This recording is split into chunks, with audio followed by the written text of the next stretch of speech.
నమస్తే అండి, welcome to tree media devotion.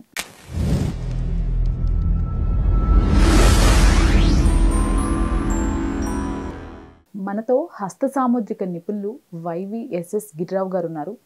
Sir నమస్తే. నమస్తే అమ్మా. కొంతమంది ఇప్పుడు ఒక భార్య కాకుండా ఇద్దరు భార్యలు, సరే ఈ భార్యలు ఇంతవరకు ఓకే, కొంతమంది వేరే వాళ్ళతో సంబంధాలు కలిగి ఉండటం కూడా చూస్తున్నాం.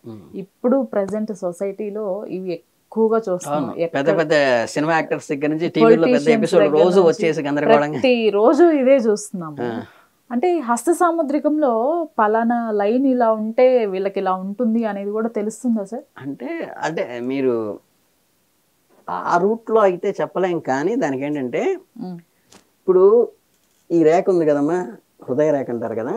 ఈ హృదయ రేఖకి చిటికి నేల కిందకు ఉండే ఆఖరి రేఖకి మధ్యలో ఈ చేతికి ఈ పక్క నుంచి కొన్ని రేఖలు ఫామ్ అవుతాయి ఇలా. ఓకే, అంటే హృదయ రేఖ ఇది చిటికిన వేల ఆఖరి రేఖ, ఇది కణుపుల కింద ఉండే ఆఖరి రేఖ. ఈ రెండింటి మధ్యలో హస్తం పక్క నుంచి కొన్ని రేఖలు ఫామ్ అవుతాయి. అవి ఒకటి ఉందా, రెండు ఉందా, మూడు ఉందా అనేది ఏంటంటే వాళ్ళ లైఫ్లో, వాళ్ళ జీవితంలో కష్టం కానీ, సుఖం కానీ, మంచి కానీ, చెడు కానీ, మీకు ఏదో మా పాత సినిమాలో చిరంజీవి సాక్షి శివానందం స్నేహితులో ఏదో ఉంది. అంటే భర్తకి కూడా చెప్పుకోలేని కష్టాలు సుఖాలు కానీ, మంచి కానీ, చెడు కానీ పూర్తిగా షేర్ చేసుకుని డిపెండెంట్గా, అంటే సోల్స్ ఒకటవుతాయి అన్నమాట అక్కడ. అలాంటి స్నేహాలు ఎన్ని ఉన్నాయి అనేది ఇక్కడ ఉండేటువంటి రేఖల్ని బట్టి మనం ఖచ్చితంగా ఐడెంటిఫై చేయొచ్చు. ఈ రేఖల్లో ఒకటి ఏంటంటే, ఈ పక్కనున్న రేఖల్లో ఒకటి హ్యాండ్ మీదకి వస్తుంది, చేతి మీదకి ఏదైతే అంటే వేలి కిందకి ఏదైతే వస్తుందో దట్ ఈజ్ స్పౌస్. అంటే మనకి ఏ జెండర్ అయినా సరే వాళ్ళతో ఉన్నటువంటి అనుబంధము, ప్రేమ, మనకి ఎవరైతే మంచి కష్టసుఖాలు పాలుపంచుకుంటుంటారో వాళ్ళల్లో ఒక రేఖ పైకి ఏదైతే వస్తుందో దాన్ని స్పౌస్ కింద మనం డిసైడ్ చేస్తాం సాముద్రికం ప్రకారం. కాకపోతే ఇందులో లాజిక్ ఏంటంటే, కొంతమందికి ఒక 2 రేఖలో 3 రేఖలో ఉండి ఈ బలంగా ఉన్న రేఖ చేతి మీదకి వస్తుంది. So it is good. ఎందుకంటే ఈ ముగ్గురులో ఎవరైతే బలంగా అభిమానం కలిగి ఉన్నారో వాళ్ళు స్పౌస్ అవుతారు, నో ప్రాబ్లం. కొంతమందికి అంటే పక్క ఉన్నటువంటి 2 రేఖలు బలంగా ఉంటాయి, అవి చేతి మీదకి రావు, చేతి మీదకి వచ్చేలాకి చాలా లైట్గా ఉంటుంది. ఓకే, అంటే ఏంటంటే థిక్నెస్ తగ్గుతుంది, పల్చన ఉంటుంది. అంటే ఈ పైకి వచ్చిన దాన్ని స్పౌస్ అంటాం మనం. అంటే ఈ స్పౌస్తో ఉండేటువంటి అటాచ్మెంట్ కంటే కూడా మిగతా రేఖలు బలంగా ఉంటాయి. అంటే ఏదైనా కష్టం వచ్చినప్పుడు కానీ, దుఃఖం వచ్చినప్పుడు కానీ, ఆవేదన వచ్చిన కానీ, సంతోషం వచ్చిన కానీ ఇక్కడ పాలు పంచుకోవడం కంటే కూడా షేర్ చేసుకోవడం వాళ్ళతో ఎక్కువ ఉంటుంది. ఇవి ఎలాబరేట్ అయినప్పుడు ఏంటంటే కొద్దిగా అవి వెలితి వస్తుంది మనకి. ఇప్పుడు మనకు ఆర్గనైజేషన్లో ఉన్నాము, మీకు ఏదన్నా ఇబ్బంది కలిగినప్పుడు మన ఎండి గారి దగ్గరికి వెళ్ళో లేకపోతే ఈ ఛానల్ హెడ్ దగ్గరికి వెళ్ళి నాకు ఈ సమస్య ఉంది, ఇలా చేస్తే బాగుంటుందని చెప్పుకోవడం వేరు, పక్క ఛానల్ వాళ్ళ దగ్గరికి వెళ్ళి కామెంట్ చేయటం వేరు. అంటే ఇదేమో పాజిటివ్. అంటే స్పౌస్ రేఖ బలంగా ఉంటే ఏమవుతుందంటే, మన ఆర్గనైజేషన్ వ్యక్తి మనతో కష్టం సుఖం చెప్పుకుంటే ఏంటంటే మనం మార్పు చేయగలిగితే చేస్తాము, లేకపోతే ఏదైనా ఎఫర్ట్ పెట్టగలిగితే పెడతాము, లేకపోతే దాని సొల్యూషన్ ఏదో చూస్తాం. పక్కన వెళ్ళి కామెంట్ చేస్తే ఇక్కడ పెయిన్ వస్తుంది.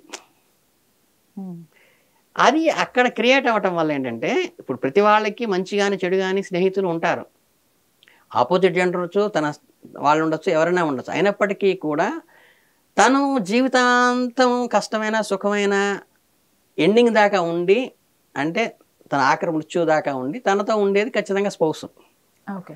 స్పౌస్ కంటే ప్రయారిటీ పక్క వాళ్ళకు ఉన్నప్పుడు ఏంటంటే తెలియకుండానే కొంత పెయిన్ వచ్చేటువంటి అవకాశం ఉంటుంది. ఇంట్లో ఏంటంటే మళ్ళీ ధార్మికత అధార్మికత అంటే మనకు సోషల్ స్టేటస్లో ఇప్పుడు అమెరికాకి మన ఇండియాకి ఉన్నటువంటి రిలేషన్స్ డిఫరెన్స్ ఉంటాయి, కెనడాకి ఇండియాకి రిలేషన్ డిఫరెంట్ ఉంటాయి. ఇలా చూసేంటంటే కొన్ని ఫ్యామిలీస్కి, కొన్ని ఎథికల్ ఫ్యామిలీస్కి అనెథికల్ ఫ్యామిలీ డిఫరెన్స్ ఉంటాయి.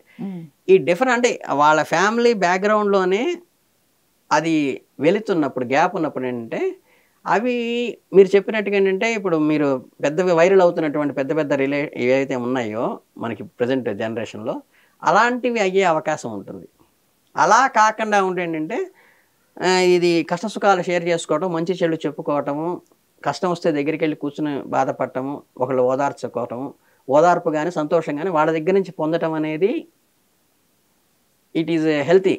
అవును. బట్ ఏమవుతుందంటే ఈ ఎన్విరాన్మెంట్ దానికి అంటే మన పక్కన ఉన్నటువంటి ఇది కూడా గ్యాదర్ అయ్యి దాన్ని బట్టి ఏంటంటే కొంచెం అది ఎక్కువైపోయినప్పుడు ఇది తక్కువైనప్పుడు ఏంటంటే కొంచెం వెళుతూ ఉంటుంది. అంటే మా అమ్మగారి ఇంట్లో ఉన్నారనుకోండి, మా అమ్మగారిని సక్రమంగా తిండి పెడుతూ ఆవిడ జాగ్రత్తగా చూస్తూ ఆవిడ అనారోగ్యాన్ని పరిస్థితి గమనిస్తూ ఊళ్ళో వాళ్ళందరూ నాకు మాతృమూర్తులే అని నేను ప్రేమించడం వల్ల నేను గొప్పవాడిని అవుతాను, 10 మందిలో నేను గౌరవించబడిన వాడు అవుతాను.